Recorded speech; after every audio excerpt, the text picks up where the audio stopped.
Good morning, Breakfast with Bacon fans. I'm Dr. Christine Bacon, and I love that I can say you're watching me now because you can see my guests too.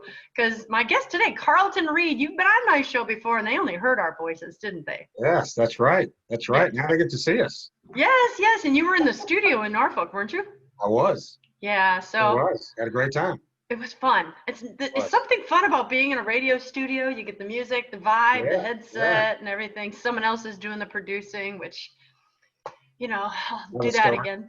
But I called you, about 2 months ago? I think Yeah, it was about just 2 months before your ago. sweet mother-in-law passed. Yes, that's right. Yeah, and this whole race thing had come up, and I called you because you'd been on the show, and I said, I need someone who I trust and respect and who's got a Christian perspective, because I bill this as preacher, even though you're not a church at this, you attend church, but Sure. not actively leading a church at this point. Yeah. And I said, tell me about your thoughts about the race issue. And you were with your wife, and your wife was quite passionate about it as well.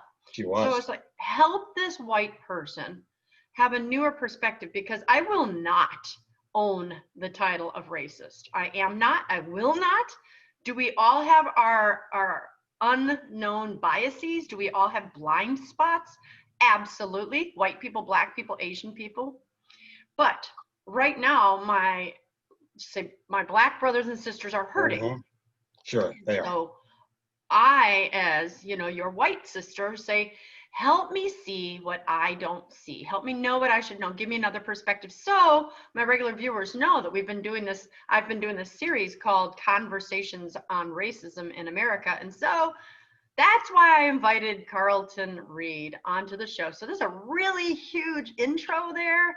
So first of all, thank you for being a guest on the show. Thank you. Yeah, thank you. So let me ask you, what are your perspectives on racism in America? Does it exist? That's a good place to start, right?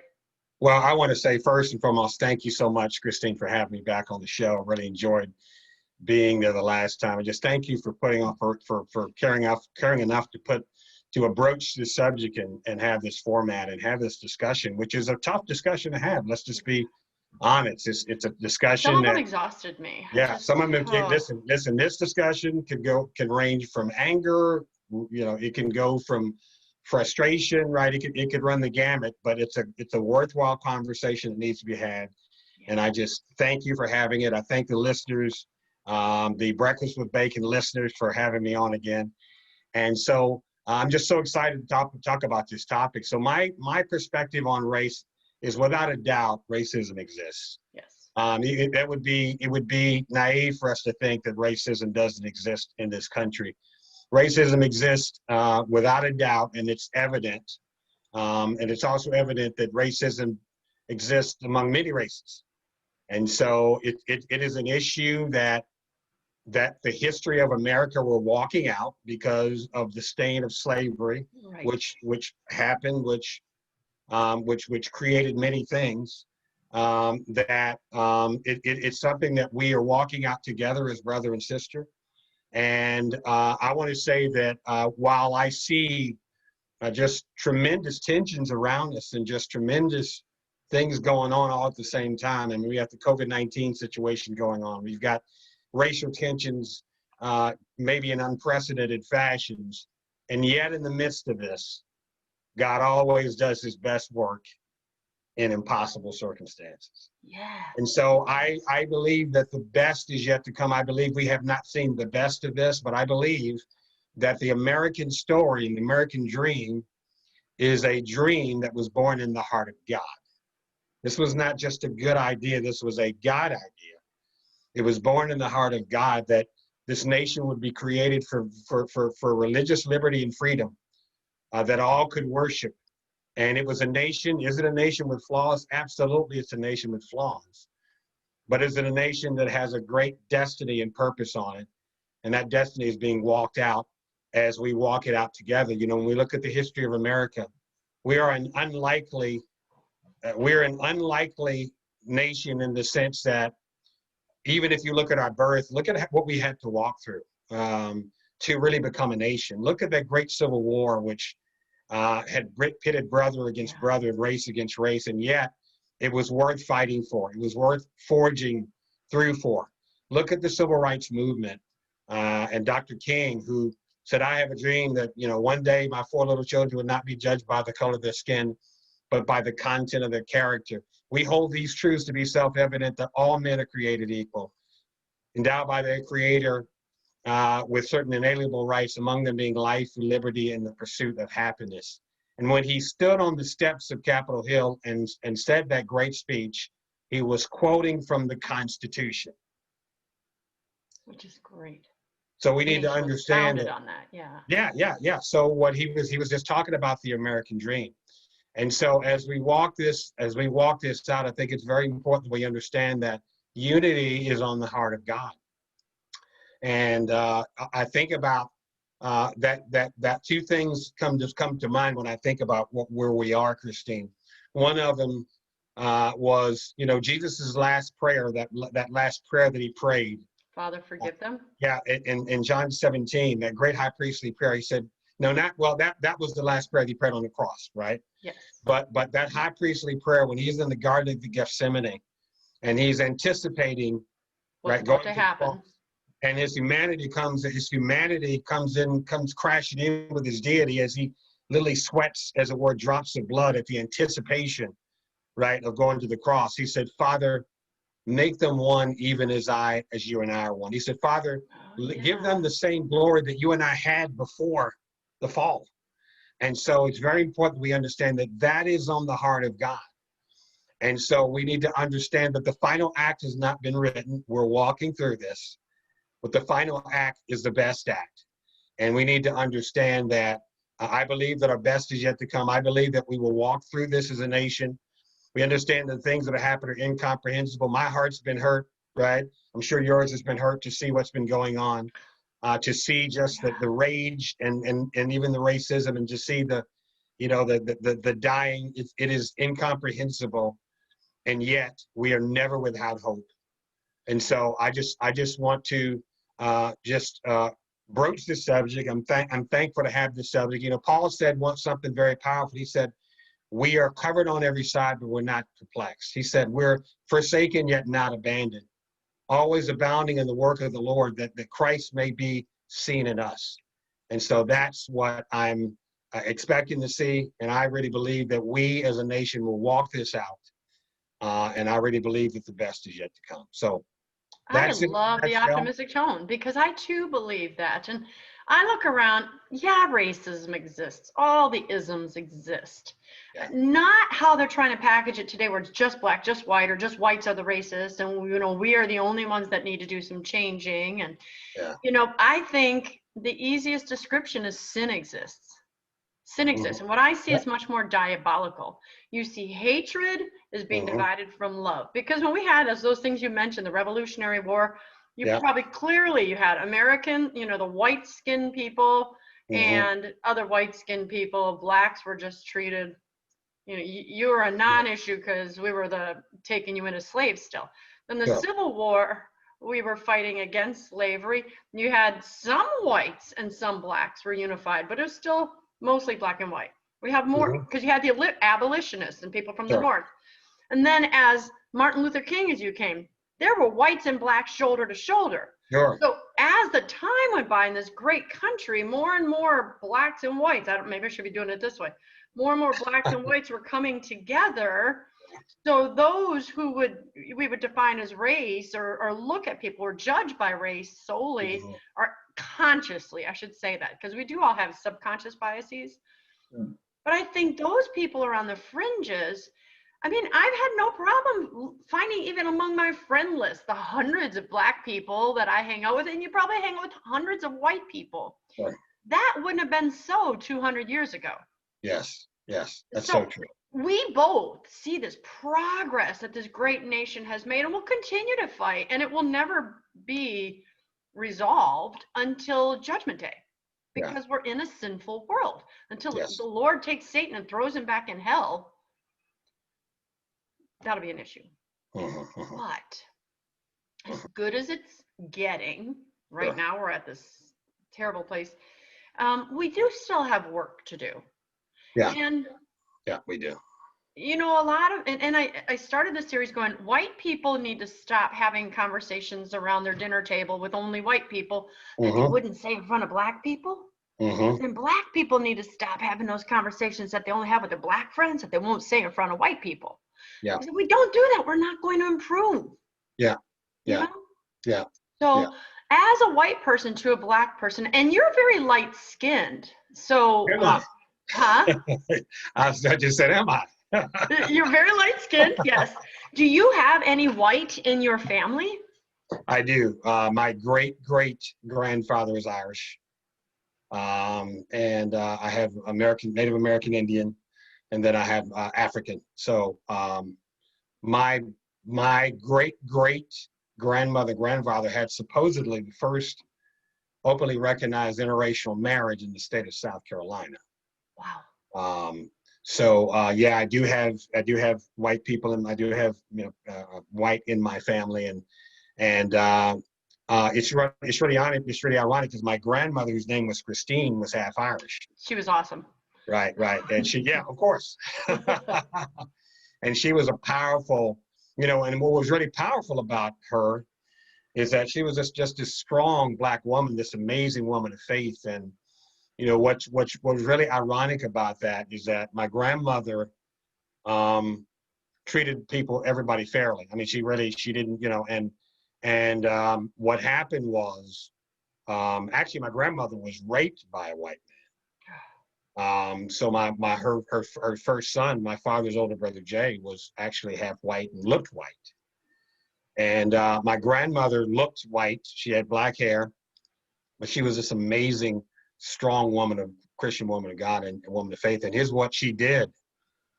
Back in those days, many light-skinned black people did what we call passing. In other words, what does that mean? That means that you passed for being white, even though you're black. My grandmother never did that. She says, "I am a black woman. This is the way I'll live my life. This is who I am." And that's the way she lived her life. So I think it's important that we understand that when you look at racism, what really is so ignorant about racism is that when you look at our nation, we're a nation of immigrants, right? Every one of us. Which means none of us, unless you go back and do your family tree, really knows what we all have. I know. Right? Okay. I know. So watch this now. So let me show you why racism is so ignorant. Okay, so suppose a white person came up to my grandmother and you made a negative comment about somebody that was Black white. people. You don't no about white people, thinking that she's about a black person thinking that she's black. Well, you just insulted her, thinking that she's white. You just insulted her because she is black. What do you think would happen if a black person came up to her and made a comment about her being white? Well, You just you insulted her other insulted on half. both ends, right? Yeah. So when we make these statements, we just don't understand. None of us really knows what we have in us, unless we go back and do our family heritage. And which is my point. We're all a part of the family of God. And so one of the things I want to say is that, listen, God is not up in heaven right now wringing his hands, saying, "Oh my God, what are we going to do about this situation?" He's not pulling out his hair. Listen, God is the most purposeful being ever, and he knows his plan. And let me just tell you something. He's not intimidated by chaos. He sent his son in the midst of chaos to reconcile man back to himself. And so we need to understand that Jesus came to destroy the works of darkness. And so we need to understand, we don't need to back away from it. On the contrary, we need to understand that we're made in the image of God. We have the DNA of God on the inside of us. And so we don't have to be afraid of the darkness. We step into the darkness and we bring the light. And that's what God expects from his children. He expects that from his offspring, and he's going to get it. Yeah. And it's true. It's funny because he said, I didn't come to unite. I came to divide. Mother Yeah. from, families of 5 would be divided 3 against 2. And I was like, well, why would you do that, God? Yeah. And as I've studied it, he's like, it's not about race. It's not about wealth. It's not about anything except for I will divide the sheep from the goats. The Yeah. people who Yeah. love me on my right and the people who don't will go on my left. Yeah. And it doesn't matter if you are black or white or blue-eyed or brown-eyed or green-eyed, you know, how you were raised. If you love the Lord, we are in the same family. And if you Yeah. don't, you're on the same side. I don't know that you want to call that a family. Well, I think what you said was so powerful, and I'll say it another way. I've heard it said this before. It's not a skin issue; it's a sin issue. Right? Yes. Right? It's not about skin. It's about sin, because we all came from the family of God. And I think what needs to happen is that we need to understand this is going to be a long discussion, right? This is going to be a discussion that is going to take some time.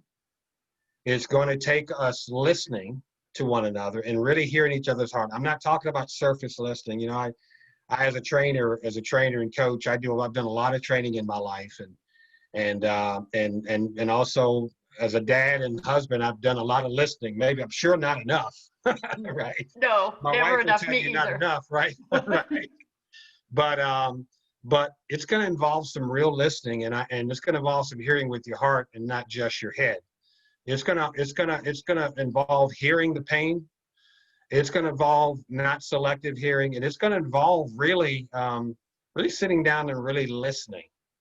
And I think it's very important that, you know, none of us, and I don't care who you are, I think the reality, Christine, is that none of us are as good listeners as we really should be, As we think we are. as we think we are. You I'm a know, communication teacher, and I'm like, oh yeah, I'm good.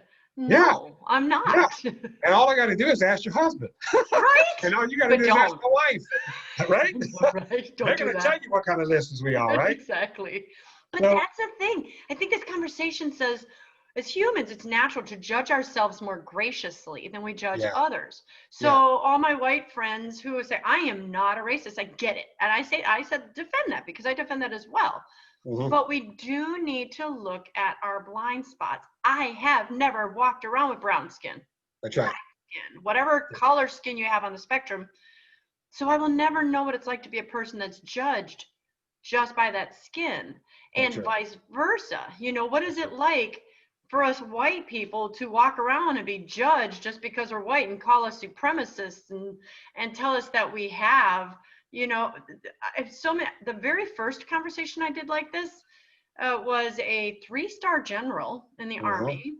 Hmm. So it would be presumable that he'd have, you know, a relative amount of wealth, Yeah. education, and a black business owner. And Hmm. based on things I know, financially, wealth are doing better than me.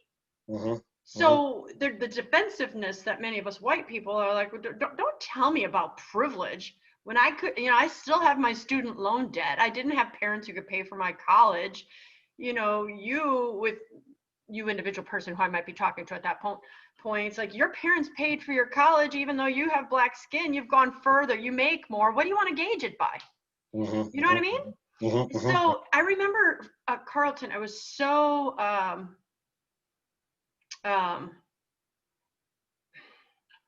exhausted Hmm. after that first conversation. I didn't want to do any more because I felt Right. like I was beat down. Um, Right. but I realized that exhaustion, I had to keep going. And they've gotten better because I've heard great perspectives, and I'm Hmm. less defensive than I Hmm. was that first day. So let me just start up straight up. So what would be the one of the things you would want white people to know that maybe the bulk of us may not know based on our having grown up in white skin? What's something that you think is universal enough that many black people would want us to know? Well, I think one of the things, that's a minute. Thank you for that great question. I think it's very important that we understand that um, empathy and understanding that if you've never stood in a person's shoes, Yeah. you have a limited perspective. Listen, regardless of who I'm talking to, if I have not stood in that person's shoes, regardless of how I feel, to a degree, I'm watching the game from the cheap seats. I don't care who I am. I don't care who I'm talking to. If I haven't stood in that person's shoes, as much as I feel, and it could be anybody, it could be somebody that I'm dealing with, right? And if I have not stood in their shoes, I can think I understand the totality, but unless I've stood in their shoes, I don't understand the totality. And that takes time. And that's okay. That's okay. I think what you just said was something very powerful. You said, but I came back, I stayed here, and I'm better now than I was. So you learned now, right? You got adjusted to it. And that's what we all have to do. We all have to get adjusted to it, and it takes time, and that's okay. We just need to come to the table. We need to sit at the table. We have to be willing to have the tough conversations, not the conversations that are going that we feel that we need to have, but there are going to be some things that are going to rub you the wrong way. That's just reality. But we have to understand that I do it, you do it, we all do it. As Christians, we do it a lot. So we tend to judge others by their actions and ourselves by our intent. For example, I don't have arguments with my wife. I have intense times of fellowship. That's a good way to phrase it, because I was like, well, we weren't fighting. Yeah. It was warm. That conversation was warm. So that's now you and your husband were having fellowship. Right. Now you and your husband were having an argument. I was having an intense time of fellowship. You understand what I'm saying? Right? That's right. So isn't that the way we look at things? We have to also understand that there are things that are going to take time to walk out. They take time. And so what I have to understand is that we got to be willing to sit long at the table. We've got to learn not to be offended. We have to learn not to be offended. That's a good statement right there. Yeah, we have to learn. Because people think offense is something that just happens. No. And actually the phrase, you can't just say offense without the I think adjective right before it, or is it a verb? You have to take offense. That's right. Taking is a choosing. I have to choose to be offended by you. If you call me a cracker, I can choose to take that as an offense, or I can just blow it off. Yeah. Good. So good. And that's such a great point, Christine, that it is a choice. We're beings of choice. And so we're free will agents. So we have a choice, and that's the powerful thing that we have. There are different degrees of where people are. There are different hurts that people are walking out, justifiably so. But the bottom line is that it all goes back to our choices. And so we have to understand that we're not a product of just our environment only. We are a product of our choices. We are. And I can choose to be a victim, or I can choose to be a victor. Well, let's go at some places that are factual. Like we've talked about driving while black. Mm-hmm. I mean, you and I haven't, but I've talked to like many of my other guests. I think this has got to be my 10th or 15th show in this series. I should go count.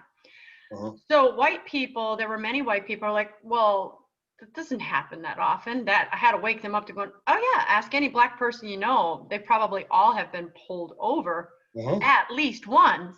Sure, I have. Right? How many times in your life would you say you've been pulled over for no really verifiable reason? I'm sure I have. I know I've experienced. I know I've been pulled over because of that, and because I'm a trainer, and so I've done training in 49 states, and so I'm in rental cars a lot, and so in different parts of the country, dynamics are different. I totally get it, but I could choose to be offended or not offended. But that is something that is a reality, and I know other people who actually have been literally accosted and literally accosted and arrested only to find out that it was the wrong person. Yeah. So, and they are black. I have a friend of mine who actually did a film about that. And it was a film that had white officers and black officers that really talked about that issue. So I definitely understand that. It's called Love is the Answer, Driving While Black. And it talks about, and it has white officers and black officers. And it talks about, community policing, and it talks about the importance of understanding, being educated on that. So I definitely understand that. I want to say that offense, and they're doing great work. I want to say that offense is, without a doubt, it is a choice. And, when you think about the word offense, God says something very powerful in Hebrews 12. He said this, he said, let no root of bitterness springing up trouble you, and by which many are defiled. Now he goes on to say something very powerful. He said, and let no profane person like Esau, who sold his birthright. So what's one of the main purposes of offense as it pertains to racism. It's to get you to sell your birthright. Wait, unpack that. Help me understand Okay. that more. Okay. When you become offended and you walk in unforgiveness, right? You become angry. And so what the enemy tries to do is he tries to get you always being offended, always being angry, Oh, right? yeah. Always being everything, always be offended, always being angry. And so what happens is when you're angry, what happens when you're angry? When you're angry all the time, you're not being a critical thinker, you're not being rational. And you're just not Right? open. You're Right. You're not ready open, for right? everybody's comment. You quickly twist it to the negative. You twist it, and so what happens is it stops the truth from getting in, right? And it causes you to do things you would not do, and it causes you to sell your birthright, which is what Esau did. I have a mentor. His name is Jimmy Lucas. He wrote a book called "Custom Built by God: Originals are Worth More Than Copies." And he talks about identity, and one of the things he talks about is he said, never take a temporary situation, never take a temporary attitude, never take a permanent attitude for a temporary situation. And when you're consistently offended, you'll take a permanent attitude for a temporary situation, and then you'll later come back and you regret what you did. That's not God's destiny for our lives.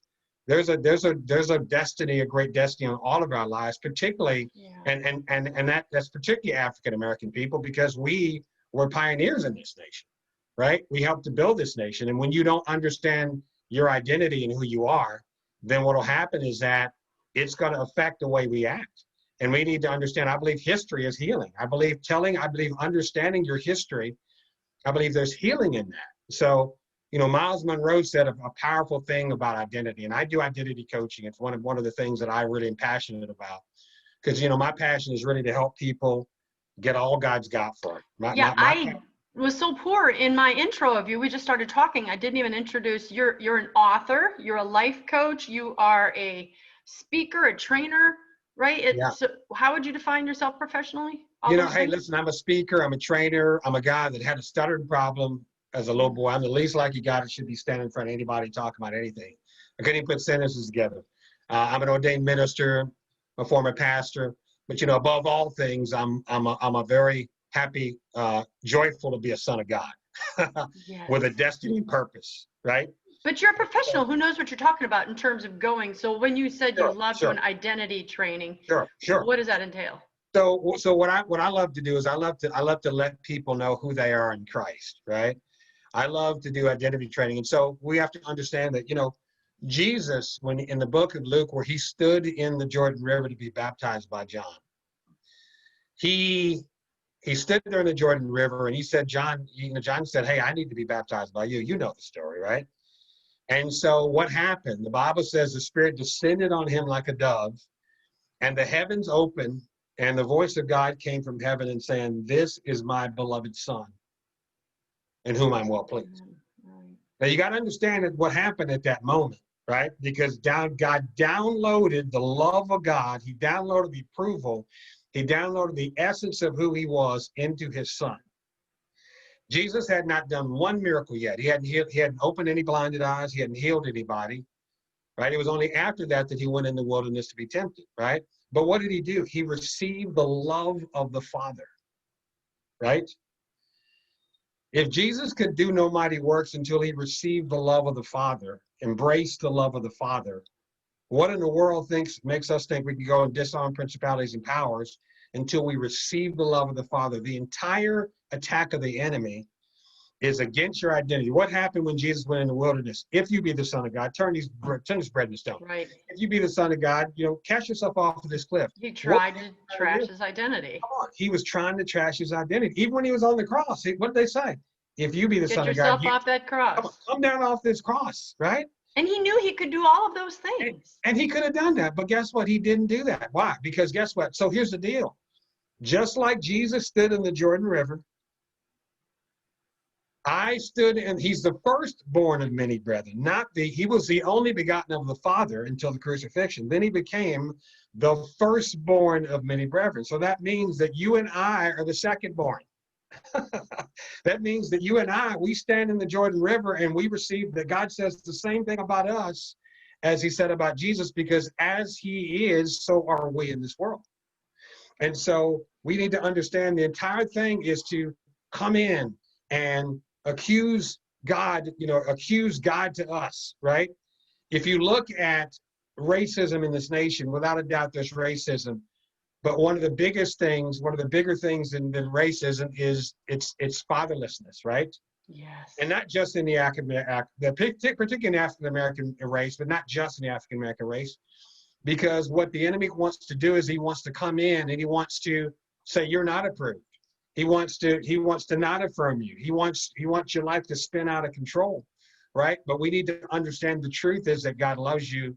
He's not mad at you. He's not in a bad mood. As a matter of fact, Hebrews says that Jesus was anointed with the oil of gladness above his fellows. That meant he was the happiest man that ever lived, right? Wow. And so we need to understand that Jesus came to reconcile us back to the original intent. Everything that we lost at the fall, Jesus redeemed that we got that at salvation. And so God wants us to walk out this destiny. So as a nation, one of the things I love to do is to come back and remind people of who they are. And when we don't know who we are, we act out of that wrong paradigm. Stephen Covey said something very powerful. He said, we don't see the world the way it is, we see the world the way we are. And I really believe that's so true. But I think it's very important that we understand that when Miles Monroe said this about identity. He said, when the purpose of a thing is not known, abuse is inevitable. Now just think about that for a minute. Yeah. When you don't know the purpose of something, won't you abuse it? Have you ever abused a lawnmower? Have you ever had an appliance that you abused? When we don't understand the purpose of it. Well, think of a marriage. Think of the institution of marriage. People don't know what marriage stands for anymore, so they abused it with that Obergefell and Hodges. And when we don't know, well, if I don't know this, and I'm blessed to be a dad, if I'm blessed to be I'm blessed to be a wife, I love my wife. When I don't understand the purpose of woman and purpose of my wife, I'll abuse her. When I don't understand the purpose of myself. Purpose of marriage. I tell people, because here's a simple example to what you just said.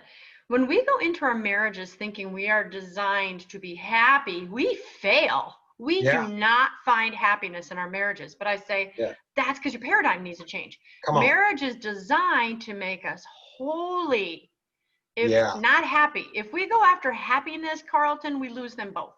We go after holiness, we gain them both. Because if I seek to be holy in my relationship, I will sacrifice more, I will forgive more, I will not think of my husband's flaws as much. And in that holiness, there's a peace that even if he stays a jerk or he's abusive or whatever, there's a happiness there because I see my striving for holiness, and it can't but have an effect on him and me, whether he likes it or not, and then the children and everybody else who watches. So that's really good that you said that if you don't know what something is for, it gets abused. Wow, I never thought of that. Well, I think it's so, and you said something so powerful. You said holiness, and I agree with that. And I think that I think also holiness and wholeness, right?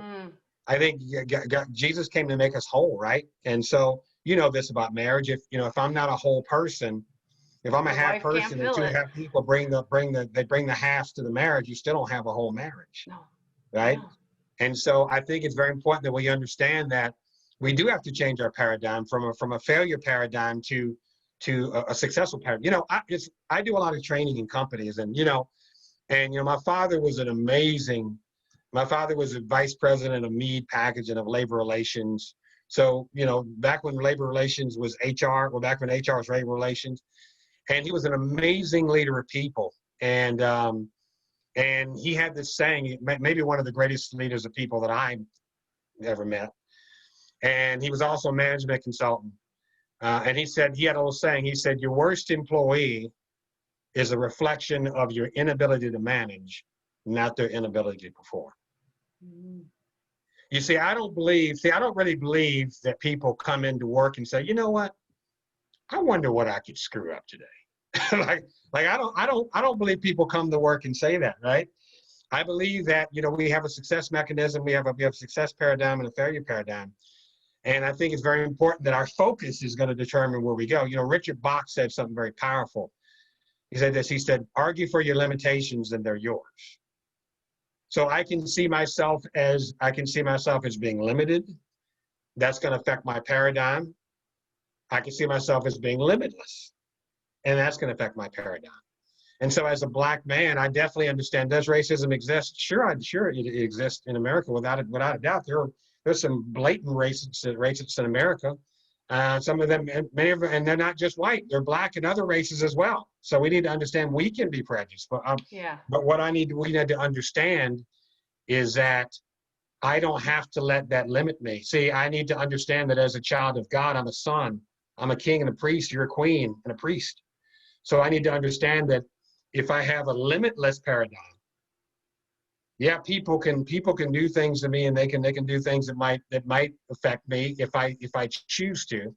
But I need to understand that as a son of God, there are no limits for me. And so I need to understand that as I go back and I look at history, I go to and I look at what people like Dr. Martin Luther King achieved with nonviolence, that I don't ever condone violence. You know, we see a lot going on right now. We see violence going on and people condoning violence. Listen, there's never an excuse for violence. I don't care who you are. I know. I never condone violence because we've seen the heinous things that happened with the George Floyd, I call it murder, that got ordained that we could all watch it, right, on social media. And listen, it was absolutely wrong. It was murder, right? And without a doubt, it was wrong, right? And that police officer and those officers were wrong for doing that. And so we need to call that out. We need to call it out and call it for what it is. I also think we need to understand that regardless of what your opinion of him was, and without a doubt, he had a criminal background, but his rights were violated. Right. Right. Two wrongs don't make a right. Yeah, two wrongs don't make a right. So when we go out and we commit violence, we become just as bad as the people that we claim to disagree with. And so violence is never the answer. Dr. Martin Luther King, he achieved what he achieved through nonviolence. He studied nonviolence, and I think that he got it right. So I just think it's very important that we understand that God does not condone violence ever in that regard. Yeah. Let me ask you two questions that might be random, but they're both coming to my mind while you're talking. Mm-hmm. The first one that was coming to my mind is very timely. It's more about what is your perspective of BLM, and what is my second one that I'm just going to ask it. What were your thoughts when O.J. Simpson was found not guilty? Because that, I think, going back 20 some years, I think that was in 95-ish when that happened.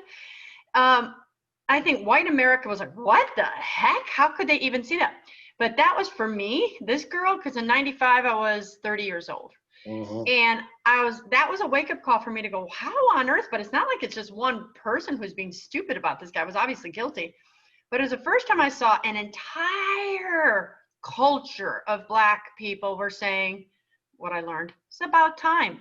You guys have unjustly put us in prison. Well, here's a taste of your own medicine.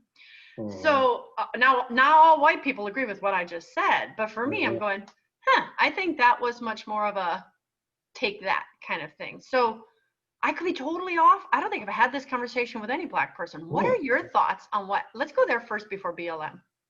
Well, I think that first and foremost, I think that that was a shocking thing to see that happen. I think that there are many Black people that understand, look how the situation played itself out. I think as it pertains to the law and things of that nature. So I think that many Black people share your sentiments about that and were shocked. And I think that it's very important that we understand that it was shocking. I know I had friends that were shocked that happened, given the evidence. And the law played itself out, and we will never really know. The full truth about that. I think what happened though is that, my grandmother used to say this. She said, if it doesn't come out in the wash, it will come out in the rinse, right? And so sometimes, regardless of who you are, or what you think. You may think you've gotten away with something, but justice will always prevail in the end. You know, my grandmother used to have my grandma Christine, ironically, Grandma Christine, I love right? her. Yeah, she's amazing. So she used to say something, and this is as we talk about what we can control. You know, I can't control what happens to me, right? But I can control my response to it, right? Yes. And so one of the things she used to say, and my dad used to say it, she said, Carlton, you can't lose doing right. You can't, she said, What? right. She said, you can't lose doing right. Oh, okay. She said, right beats wrong 1,000 times. She said, now it may appear that right is winning sometimes, but if you do what's right long enough, when the smoke clears, I guarantee you will be standing. Now, I tell you, that grandma wisdom has really sustained me in many different areas because, you know, that truth has played out so many times. Yes. So I think it's very important that we understand that we may see things, and we may see things that may be unjust or maybe seem like justice wasn't served, but you know, God is the ultimate justifier. And so regardless of what we think people got away with, everybody's got to be reckoned, and everybody has to deal with God. So are you saying So, that not all black people saw that and said, good, I'm glad, or that's what we would have done? So no, was the black no, community no, divided? no. As a Yeah, white yeah, person, I didn't see the division. yes. I saw most black people going. I know many black people that I know many black people that were divided on that subject. So the good part, though, do you think the good part was that I think that was the beginning of waking some of us white people up to go, I don't even think that existed. You know, out of sight, out of mind. Okay, Mm-hmm. slavery's done. We're done with that issue. Let's move on and live our lives without, for me, for instance, realizing that so many of you still have to deal with prejudices that I, Yeah, driving yeah, while black, that I yeah, never thought about until I had the conversation again and again and again and again with other people. yeah. Well, here's the something. You said something that was so key, and you said this. You said, "Well, slavery's done," and it is done, right? Right? But as we see, the seeds from that, the Yeah. repercussions for that are not done. And so that was how many years ago, right? What ended in what? 1885? Right. Yeah, right. So I think we have to 40. understand that, you know, the slavery is done, but the repercussions of it, and The fruit the of it. hurts, the fruit of it, the hurts, which need to be, you know, there's hearts that need to be mended, and hearts that need to be healed, and we need to sit down and have the discussion. And so I think it's very important we understand that it's going to cost us something. It's going to cost us in our time. It's going to cause us to come out of our comfort zone. It's going to cause us to have to sit long at the table. Yes. But we need to understand it's a conversation that's worthwhile, and that's why I commend you for having this discussion, because it is worthwhile. And you know, it's really funny as we see these things playing out. So many times when we see what's going on, we see the bad things that are going on, but we don't see the powerful things that are happening because the media never publicizes it. They don't. But in the midst of what's going on right now, there are amazing things that are going on right now. Listen, revival is breaking out in America. I mean, right there in Minneapolis, on the same block where George Floyd was murdered, it was and it was a heinous murder. They're having baptisms. They're having rallies where people are being baptized. Yes. Where I they're had having just worship. heard that about a Yeah, I month mean, ago. Yeah. worship is breaking out all over America. I mean, even in Portland, Sean Foyt is this amazing worship leader who decided that, you know what I'm going to do? We can't sing in churches in California, so here's what we're going to do. We're going to go out and we're going to have concerts on the bridge. We're going to have concerts, right? And what we're going to do is, and it's called From Riots to Revival, right? So isn't it just like God, right in the midst of chaos, to spring up hope, right? And we need to understand, listen, we got to keep our eye on the ball. Hope is rising, right? Hope is rising in America. And we have to understand that the media is not going to publicize that, but it is happening. We have to understand that God is not finished with America. He's just getting warmed up.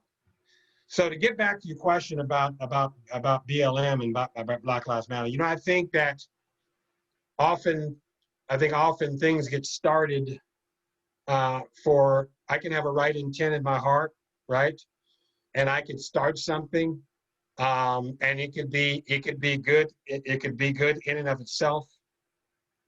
But if it doesn't have a clear purpose and a sustainable purpose, then what ends up happening is there are mass repercussions that come from it. And so when you look at the fact that, listen, Black lives are precious to God. They're precious to God, as are all lives, as are all Right. lives. The issue right now is we're having a discussion about Black lives, and Black lives are precious to God. I want to say that sometimes we can often think that one organization is the only organization that speaks for you, and that's just not true. There are other organizations that have messages that are powerful messages, and I think that if I only have one purpose that is started out of anger only, if it doesn't have sustainable parts to it, There's no love. then there's no love, and you'll only get one component, right? So I think it's very important we understand that I could take a Band-Aid approach, right? Rather than a surgical approach that goes under the surface and gets to the root of the problem, right? And so we have to understand that when violence follows and people are killed and there's nothing said about that, then we have to understand that then do all Black lives really matter, right?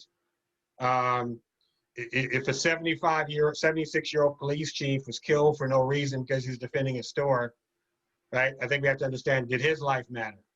When a baby is shot by stray bullets, right? In the midst of all this, do the baby's lives matter, right? Yeah. And so what I want to say is that I think we have to understand that there are repercussions that often follow organizations. And I want to say this: it's very important that when you're, in any organization you decide to get behind, you have to understand what that organization represents. So I would encourage you to go to if you follow any organization, go to the website. Yes. And ask yourself this question: does the totality of what they stand for represent who I am? Does it represent it in ideology? Does it represent who you are? Does it represent it in what it stands for? And then make the decision based on what you see they stand for totally, right? Yes. And so I think it's very important that we understand. There's a great organization that I found out about that I really admire their work. It's called blackhistory365.com. It's a wonderful organization that was founded by two men, a Black gentleman and a white gentleman. A gentleman by the name of Dr. Joel Freeman and Dr. Walter Middleton. And it's a wonderful curriculum that teaches African American history from a very interactive perspective. And one of the things, it's a curriculum that encourages people to be four things. Number one, it encourages them to be critical thinkers, and we need to have critical thinkings in this time. It also encourages them to be compassionate listeners, and it encourages them to be respectful, fact-based listeners. And it also encourages them to be solutionists. And so I think it's very important that we understand that it tells a story of African American history in a very interactive way that I think really invites everybody in to understand just the greatness of African American history. And it tells it tells the American history story of African American history in a way that invites everybody in. And I think I found that to be very productive. Because it's something to do. I love that word, productive. That's really why I do this show, because I'm like, what can I do? I can't give you the vote. I can't, end slavery. All those things have been done. But if white people are going to be attacked, then you better tell us what to do, because many of us are open to going, okay, we got these biases. Tell us what to do. What do we do to fix it? Don't just complain in my face. Don't just call me names. If there's a proactive thing I can do to ease your hurt and become a better person, then you better tell me. But if all you're going to do is, complain and moan, I don't want to hear it. You know what I mean? And that's what I like about it. It's practical. It is actionable. It's actionable. Plug them again. What is it if people want to go to Black History 365? It's blackhistory365.org. It's blackhistory365.org. And it really, and it's funny, it's ironic that there's a Black guy and a white guy and they've Not been friends for ironic many at years. all. And it's really funny because Dr. Joel Freeman, who's one of the founders, he owns he's actually was born in Canada, but he has a passion for teaching African and African American history, and he's got the second largest, I think, collection of African American artifacts in the country. Wow. And so it's just really interactive. I mean, there's so much that we don't know. I mean, history is so healing. And Yes. so, for example, how many of us knew that Annie Turnbow, who was the first Black millionaire in the early 1920s, she owned the equivalent, her school, Portal College, she owned literally a city block in Chicago, and she educated so many beauticians and helped them to become entrepreneurs. She was a millionaire, and she literally owned the equivalent of a city block in Chicago. Like, who knew about that? She was the mentor to Madam C.J. Walker. Who knew that, right? So it tells the story of some of the wonderful things that have happened about our wonderful history. And when we understand about our history, then when we see ourselves in the storyline, then we understand it affects everything. So I think, and there's a big difference between what you're talking about and the 1619 project that people are fighting. And I think one of it is ignorance. People don't know. Yeah. You're talking about integrating truth, yes, history that's been suppressed yeah, into the dialogue. Yeah. And for people who aren't aware of the 1619 project, there's some bad people just trying to go and change history. They're trying to say America was a nasty little nation. Everything we did was ugly. It was born. We became a great nation because we took away pagan practices, killing babies, cannibalism, and gave them Christ. That's not the evil of America. So the 1619 project's trying to incorporate just things that's like, well, I don't even know that you have proof that any of that existed. And if you did, it's such a twisting of ugliness. Yeah. So I like what you're talking about. Do it in a productive way, do it in a critical thinking way, but do it in a way that brings us together and doesn't tear us apart. Yeah. And I think we have to, as we go back and, it's funny, when somebody once said, if we don't study our history, we'll be judged by history. So those who don't study their history, they're bound to repeat it.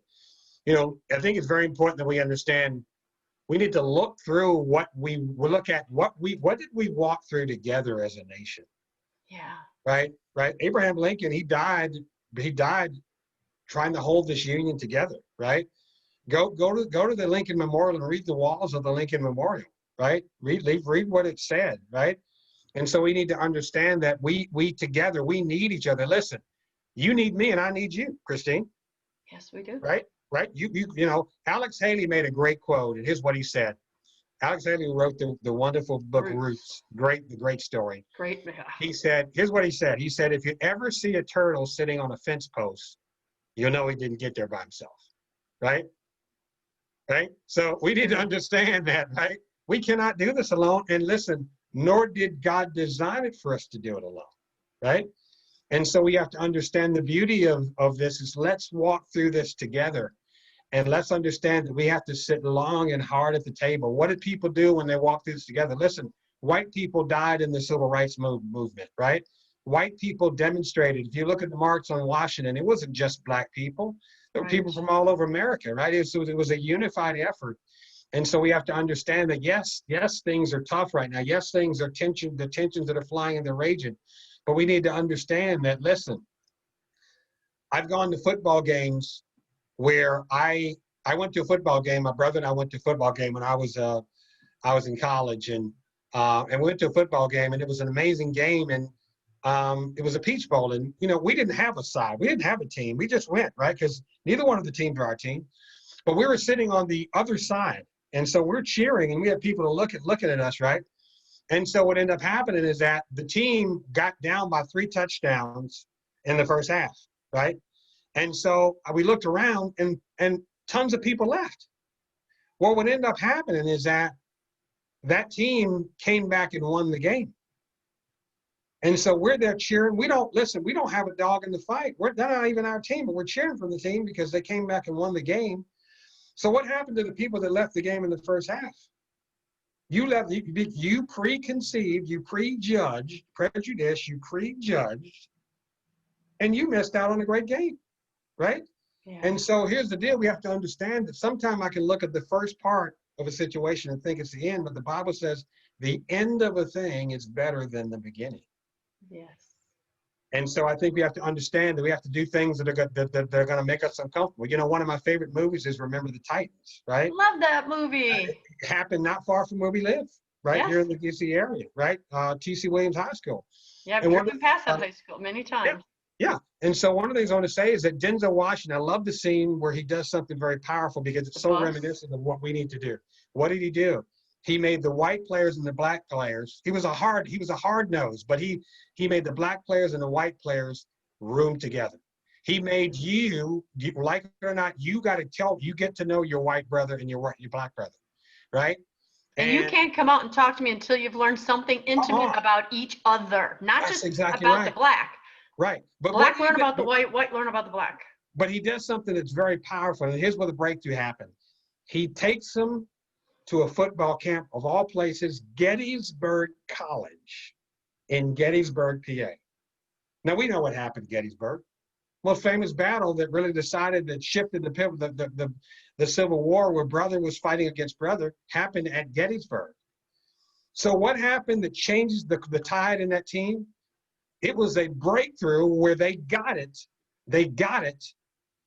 Where there's a scene where they literally get it. Okay, this is starting to click now. And what ended up happening, they were the second best team in America. They were undefeated and the second best team in America. And that little high school team affected their environment. They affected their community. Yeah. I think it's symbolic of what the Lord wants to see in what he's doing right now. And it's what we will see. And I'm optimistic that we will see it as we stay long at the table, as we pray. And hey, we got to pray. You know, the Bible says in 2 Chronicles 2:14, if my people who are called by my name will humble themselves and pray and seek my face and turn from their wicked ways, then I will heal from heaven, I will forgive their sin, and I will heal their land. And so I think God is going to heal our land. He's going to heal our land. Why? When we pray. And we need to understand it's not a light thing when we pray, Christine. Listen, prayer and intercession has shaped and changed the course of human history. So we need to understand. Some people say, well, all I know to do is pray. Well, that's the best thing you need. Because the word pray has taken on such an, innocuous kind of word. Pray for it. Because we're selfish in our prayers. Give me this, give me, like a child in a candy shop, right? Yeah. But when you realize to pray means to communicate, it's like just communicate with God again. Communicate with him about your question. Communicate with him about your need. Communicate with him about your joy. Just, the old English, I pray ye, meaning please speak with me, communicate with me. So prayer is all we have, because prayer is all we need. Say, God, you're the powerful one, you're the king. Can you do this? And you know what? I trust you to do this. So this is what we need to do. It's you're so funny for a guy who told me before we got on the air. It's like, I'm not a pastor. I don't preach. I'm like, you preach this whole show. You bring it, right? You bring it. This is what we need to do to unite ourselves. I got two statements that are kind of fill in the blanks for you. The first one is this. When I die, I will know I have been a success if. When I die, I will know I have been a success if I have loved well, and if I've rolled up my sleeves and put my elbow grease where my mouth is. By making myself uncomfortable, if other people's lives are better because I've lived. If people can walk in love and see the value in each and every person, if unity happens as a result of me having lived, and if people's destinies are fulfilled because I've lived, if my children and my wife value me and believe I've loved them and have walked that out well, I would say that I'm a success. Oh, that's excellent. My second statement, I want you to break it into, you're going to answer this twice for white people and black people, okay? Sure. Name one thing you'd have our viewers do differently as a result of something they heard today. Something for black people, something for white people, unless you say, no, it's the same. For white people, I would say I would have you to listen more and understand that There's so much of the story that is worth listening to. There's so much beauty yet to be revealed, and just understand that um, that that you don't owe me anything, right? But understand that you get to do this, right? Like you get to, you don't, I don't, like, I'm not, if you don't, I'm not looking for you to give me anything, right? But I think we rob ourselves in the fact that God invites us in to do this. And when we get invited in to engage culture, Jesus was the greatest border crosser known to man. You give Jesus a line, he's gonna cross it. Don't talk to Samaritan woman. Okay, I'm crossing that line. Don't you Give me tell a me line he what didn't not to cross. do. Come on, don't give me a line he didn't cross. He said, let's go to the other side. I went to Israel, and what that means is that let's engage the other culture, right? So I think it's very important that listen to the whole story, hear the whole conclusion of the matter, is what I would say. And understand that just because slavery is gone doesn't mean the repercussions are The not gone. And hurt the is the there. hurt is not Yeah. there. And so what would I say to Black people? I would say that you have a destiny to reap, that you are a part of the American story, that God has a purpose and a destiny on your life. And because things happen to you doesn't mean that you're limited. You're not limited by what happens on this plane, that you're limitless, because you are a child and a son of God. And I'll say this to white people as well.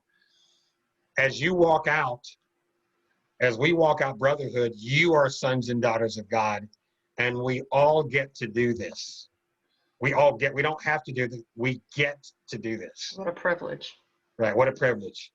And so I will invite us all in to let's see the end of the thing that's better than the beginning. Let's look and see the end of the story, because the end of any story is always better than the beginning of the story. Yeah. Well, that's a great way to take the show. Carlton, you have been such a blessing to my viewers and to Wow. me, because, Thank you. we are brother and sister, and one day we're We going to are. be in heaven. None of this will matter. We'll just be Yeah. loving equally. God will just be drinking our hot toddies on the beach together. And That's right. That's right. and So that's what we shoot for. We shoot for that day. It's going to be struggles here. We're going to be persecuted here. There are going to be tears here. Mhm. If you travel with that knowledge, going, okay, all right, Jesus wasn't lying. Let's just That's keep right. pushing through this. It'll Yeah. strengthen you. So true.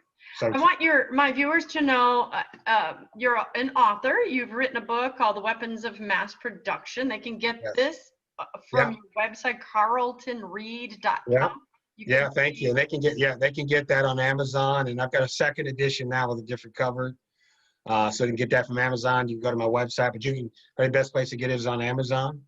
And you're writing another book. What are you writing your next book? I'm writing another book. I'm writing another book called Go. Go is 2/3 of God's name. And so it's a book that really talks about how there is so much to be gained in the going. And we were meant to live in momentum. And as we are in that posture of forward movement, I think it's very important that we understand that there's so much in the going. The Bible says, and as they went, the Lord went with him, confirming his words with signs following. How many times did Jesus say, go, and go and your servant lives, go and do this? And so I think we have to understand that there's so much to be gained in the go, and how God wants us to look forward, that our future is bigger than our past. And he wants us to be preoccupied with what lies ahead, more preoccupied with what lies ahead than what lies behind. So. Well, thank you for taking me to keep focusing on what lies ahead. Sometimes I get sucked into this kind of present mess, and I'm like, you're right. We keep our eyes looking forward. I wait for that book to come out. When it does, you look me up. We'll get you back on. Sure. Well, listen, thank you so much, Christine, for having me on the show. Thank you, the Breakfast with Bacon listeners, and thank you so much for taking the time today. Well, so I want all of my viewers to know you can watch the show again. Of course, if you're watching us on YouTube, share it, send it with someone. These conversations need to be had, and everybody's not as comfortable as me and Carlton at talking about race. And you have your own perspectives. You have questions. Maybe there's something you want to address that we haven't addressed. post it right here. Let me know. I'll get a guest on. We'll talk about the stuff that you want to be said. But, look at each other and see them differently. Don't see them from your blind spot. See them from God's eyes. See, intentionally look at everyone differently. People of your same gender, people of your same color, people of your same religion, people that are different in all those areas. Look at them and think, how would God see this person? But I'd love for you to share this show. Go see all the other amazing shows. I have had so many great guests on this topic specifically. I've had various topics. So go to my website, breakfastwithbacon.com. You'll see all these shows. You can go to my YouTube channel, Dr. Christine Bacon. Go follow me on all the social media websites. We're trying to grow our YouTube channel and just throw these shows out everywhere so we can change the world one conversation at a time. But until we do that, I've got to take us off the air. So let me get myself here ready. I want to thank you, Carlton, for being Thank you, on the Christine. Breakfast with Bacon show. You're always welcome. All right. Each of you, I am Dr. Christine Bacon. You've been watching Breakfast with Bacon, and I want to remind you always to live your life sunny side up.